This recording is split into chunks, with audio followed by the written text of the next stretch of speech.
Bakunzi ba Judgment Truth Victory, ndabasuhuje. Amazina ni Urinzwe n'Imana Faustin, kandi mbahaye ikaze muri ino gahunda ya Soma Bibiliya. Ndakurarikira gukora subscribe, share, like ndetse na comment kugira ngo ibiganiro dutegura by'uburyo bwinshi bugiye butandukanye bibashe kubageraho. Rero nababwiye yuko muri ino gahunda ya Soma Bibiliya tuzifashisha Bibiliya yera, Bibiliya ntagatifu ndetse na Bibiliya yitwa King James Version.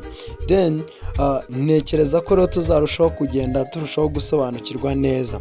Muri Bibiliya ntagatifu muri matayo igice cya mbere umurongo wa 15, Eliyudi abyara Eliyazari, Eliyazari abyara Matani, Matani abyara Yakobo.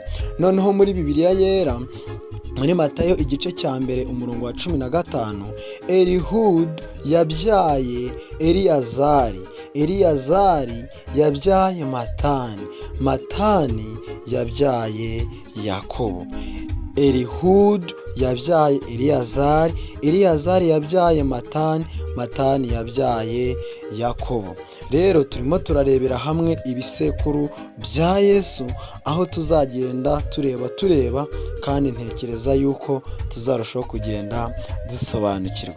Rero uramutse ugize inyunganizi waduha muri comment, kandi tukarushaho kugenda rwose dusangira. Then the Holy Bible King James Version, Matthew chapter 1 verse 15.